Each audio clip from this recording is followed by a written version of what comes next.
Hello everyone, welcome back to one new video. In this video, we are going to solve biology top MCQ from class 12th important chapter that is human reproduction. इस video में हम लोग दोनों ही language में discuss करेंगे, Hindi and English. तो जो भी हिंदी मीडियम से बिलोंग करते हैं उनको थोड़ा भी परेशान होने की ज़रूरत नहीं है। आपके समस्या का समाधान इस वीडियो में मैं कर दिया हूँ। तो चलिए बिना देरी किए इस वीडियो को शुरू करते हैं। फर्स्ट क्वेश्चन आपकी स्क्रीन पे है, सारा ऑब्जेक्टिव है और दोनों मीडियम में है तो समझने में काफ़ी आसानी होगी। देखिए पहला क्वेश्चन कह रहा है विच of the following is the primary reproductive organ of the human male. Primary reproductive organ पूछ रहा है किस चीज़ में, ह्यूमन मेल में।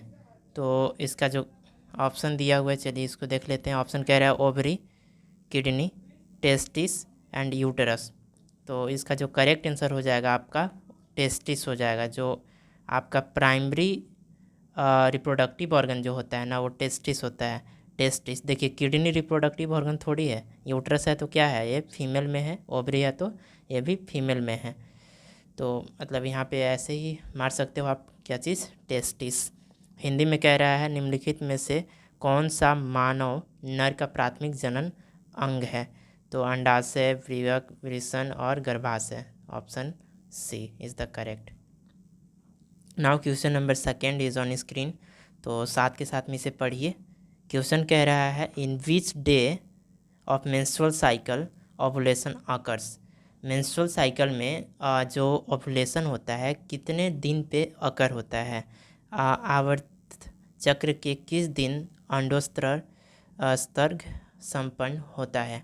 तो पहला ऑप्शन है 1 to 5 days, 12 to 16 days, 7 to 10 days and 24 to 28 days. तो इसमें देखिए ऐसे जो आपका ओवुलेशन अकर होता है 14 डे पे होता है, 14th डे पे ओवुलेशन अकर होता है। लेकिन यहाँ पे ऑप्शन देखेंगे आप तो ऑप्शन क्या दिया हुआ है, 1 to 5 डेज नहीं होगा, 12 to 16 डेज, 7 to 10 डेज ये तो होगा ही नहीं कारण कि उसमें लाइज नहीं कर रहा है, एंड 24 to 28 डेज से भी नहीं। तो सो ऑप्शन नंबर 20 का क्या हो जाएगा, करेक्ट हो जाएगा। Now question number third. Question number third कह रहा है Sertoli cell are present in. जो सर्टोली सेल होता है किस में प्रेजेंट होता है, ओवरी, स्टमच, लंग और टेस्टिस। बहुत ही ईजी क्वेश्चन है और इसका आंसर भी उतना ही ईजी है। देखिए सर्टोली सेल रिप्रोडक्टिव ऑर्गन का पार्ट है तो इसमें से ओवरी रिप्रोडक्टिव है तो क्या चीज़ में है, फीमेल में है, स्टोमेच है तो नहीं हो सकता, लंग नहीं हो सकता। तो इसका जो करेक्ट आंसर हो जाएगा आपका option number A, that is, एक मिनट, हाँ ऑप्शन नंबर ए आपका टेस्टिस करेक्ट हो जाएगा। सर्टोली कोशिकाएं पाई जाती है, ये देख लीजिए आप। Next question number 4 is on screen, बड़े बड़े अक्षरों में दिख रहा होगा आपको। क्वेश्चन कह रहा है the number of chromosome in secondary spermatocyte of human is.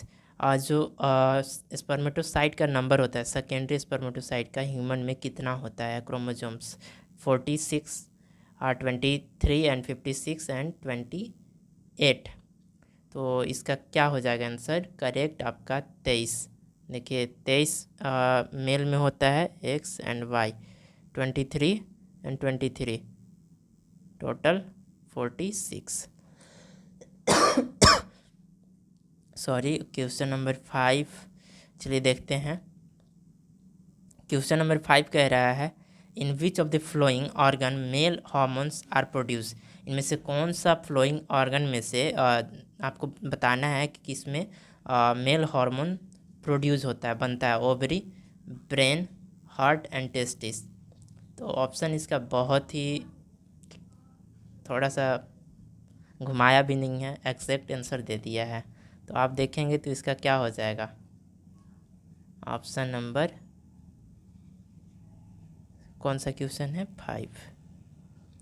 5। देखिए टेस्टिस इज द करेक्ट, एक मिनट, टेस्टिस इसका क्या हो जाएगा, करेक्ट आंसर हो जाएगा। क्वेश्चन नंबर 6 चलिए देखते हैं। क्वेश्चन नंबर 6 कह रहा है the temperature of the testis is how much less than the normal body temperature. जो टेस्टिस का नॉर्मल बॉडी टेम्परेचर से कितना लेस होना चाहिए वहाँ का तापमान। तो पहला ऑप्शन दिया हुआ है 5 degree Celsius, 10 degree Celsius less होना चाहिए, फिर 2.5 डिग्री सेल्सियस और 8 डिग्री सेल्सियस। ऑप्शन सी होगा इसका करेक्ट आंसर। ठीक है, 2 से 2.5 डिग्री सेल्सियस वहाँ का जो टेम्परेचर होता है लेस होना चाहिए, कम होना चाहिए। ठीक है, how much less than the normal body temperature. Next question number 7 कह रहा है एक्रोजोम इज़ प्रेजेंट इन। जो एक्रोजोम होता है किस में प्रेजेंट होता है? एग में, primary follicle, head of the sperm, middle piece of the sperm. Answer इसका जो हो जाएगा आपका ऑप्शन नंबर सी, एक्रोजोम। यहाँ देखिए ए आपका स्पर्म है, एक मिनट, स्पर्म का ये जो हेड पार्ट होता है वहाँ पे क्या होता है? एक्रोजोम पाया जाता है। नेक्स्ट क्वेश्चन नंबर 8 कह रहा है, पहले कलर चेंज कर लेते हैं। In the following human being sperm contain, sperm कितना कंटेन करते हैं? Autosomes and X chromosome, autosomes and 1 Y chromosome, autosome and either X chromosome or Y chromosomes, autosomes and both X and Y chromosomes. तो इसका जो correct answer हो जाएगा आपका option number C. देखिए ऑटोजोम होगा और आइदर एक्स क्रोमोजोम होगा या फिर वाई क्रोमोजोम। ठीक है, दोनों में से एक ही हो सकता है, दोनों नहीं हो सकता। क्वेश्चन नंबर 9 कह रहा है how many sperm are produce by one primary spermatocyte. एक प्राइमरी स्पर्मेटोसाइट के द्वारा कितने शुक्राणुओं का निर्माण किया जा सकता है? तो ऑप्शन एक, पहला ऑप्शन है 1, B 2, C 3 and D is 4। तो इसका जो करेक्ट आंसर हो जाएगा आपका option number D is the correct answer. 4 बनाया जा सकता है। ठीक है, नेक्स्ट क्वेश्चन नंबर 10 देखिए क्या कह रहा है। क्वेश्चन नंबर 10 कह रहा है in which of the following structure antrum is present. किन इसमें से कौन सा स्ट्रक्चर में एंट्रम प्रोड्यूस होता है, प्रेजेंट होता है? ग्राफिकन फॉलिकल्स, ओवरी, स्पर्म और कॉर्पस ल्यूटियम। तो इसका जो करेक्ट आंसर हो जाएगा आपका option number B, that is graafian follicles. Next question number 11 secondary spermatocyte are haploid, diploid, triploid and tetraploid. तो क्या होगा सेकेंडरी स्पर्मेटोसाइट? बहुत ही इजी क्वेश्चन है और इसका आंसर आपका हो जाएगा option number A, that is haploid होता है सेकेंडरी स्पर्मेटोसाइट। क्वेश्चन नंबर 12 कह रहा है द स्ट्रक्चर, एक मिनट, the structure formed after the ovulation by the rupture of graafian follicle is called as corpus callosum and corpus luteum, fallopian tube and placenta। तो इसका जो करेक्ट आंसर हो जाएगा आपका option number B, that is corpus luteum. Rupture होने के बाद जब ग्राफियन फॉलिकल होता है वो क्या बनाता है? वो क्या कहलाता है? आपका कॉर्पस ल्यूटियम कहलाता है। नेक्स्ट क्वेश्चन नंबर 13 कह रहा है during gametogenesis the number of chromosomes is reduce to half in which of the following phases. कौन सा फेज में? मियोसिस 1 में या फिर मियोसिस 2, माइटोसिस और नन ऑफ दिस। तो इसका जो करेक्ट आंसर हो जाएगा आपका option number A, that is meiosis 1। Meiosis 1 phase में जो होता है आपका क्रोमोसोम्स का नंबर रिड्यूस होकर के हाफ हो जाता है, इतना जानिए। नेक्स्ट क्वेश्चन नंबर 14 कह रहा है the number of secondary spermatocyte required to produce 400 sperm. 400 sperm बनाने के लिए कितने सेकेंडरी स्पर्मेटोसाइट की ज़रूरत पड़ेगी? तो 400 बहुत ईजी है, कितना हो जाएगा कमेंट में बताइए। लेकिन आप लोग लाइव तो नहीं चल रहा है। 14 का हो जाएगा आपका बी। 200 सेकेंडरी स्पर्मेटोसाइट की ज़रूरत पड़ेगी कितने बनाने के लिए? 400 स्पर्म बनाने के लिए। ठीक है। Next question number 15 is on screen. Question कह रहा है the number of ovum produce from one primary oocyte is. Option A 1, option B 2, option C 3 and option D 4। तो इसका जो करेक्ट आंसर हो जाएगा आपका option number A, that is first, यानी कि 1। देखिए the number of ovum produce from one primary oocyte, question यही है। इसको एक बार पढ़ लीजिएगा, समझ में आ जाएगा। Next question number 16, which of the flowing hormone is secreted by the placenta. Placenta के द्वारा कौन सा हार्मोन सिक्रेट किया जाता है।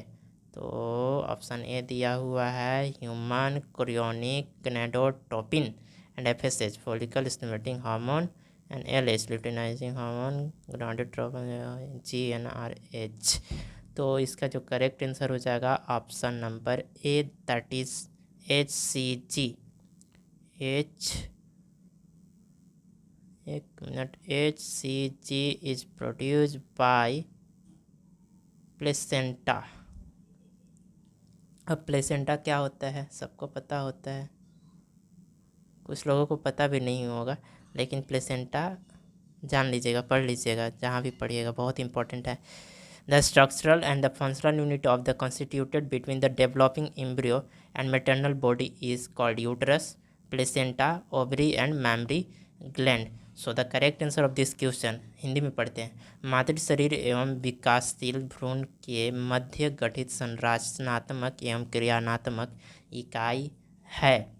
तो क्या है, प्लेसेंटा। देखिए मैटरनल बॉडी और डेवलपिंग एम्ब्रियो के बीच में जो कनेक्शन होता है, मान लीजिए मैटरनल बॉडी है एंड इसमें डेवलपिंग एम्ब्रियो है, इन दोनों के बीच में जो कनेक्शन होता है उसे हम लोग क्या बोलते हैं, प्लेसेंटा बोलते हैं।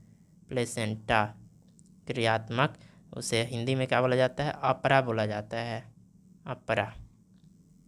Next question number 18। Question number 18 कह रहा है the place where the fertilization of sperm and ovum take place inside the female body, uterus, ovary, ampullary, stomach, junction and cervix। कहाँ पे होगा जो फर्टिलाइजेशन होता है, यूट्रस में नहीं होगा, तो एम्पुलरी स्टमक जंक्शन जो है वहाँ पे क्या होता है, फर्टिलाइजेशन होता है। फर्टिलाइजेशन की प्रक्रिया देखी जाती है in between sperm and ovum inside the female body. ठीक है। Now question number 19। Question number 19 कह रहा है the cell which are capable to develop all the tissue and organ are known as brain cell, stem cell, epithelial cell, endothelial cell। तो इसका बहुत ही जी, stem cell होता है एक ऐसा एकमात्र सेल है जो क्या करता है, कैपेबल होता है टिश्यू और ऑर्गन को बनाने में, ठीक है, डेवलप कर सकता है। नेक्स्ट क्वेश्चन नंबर 20 और इस वीडियो का ये रहेगा अंतिम question. How many chromosomes are present in zygote of human beings.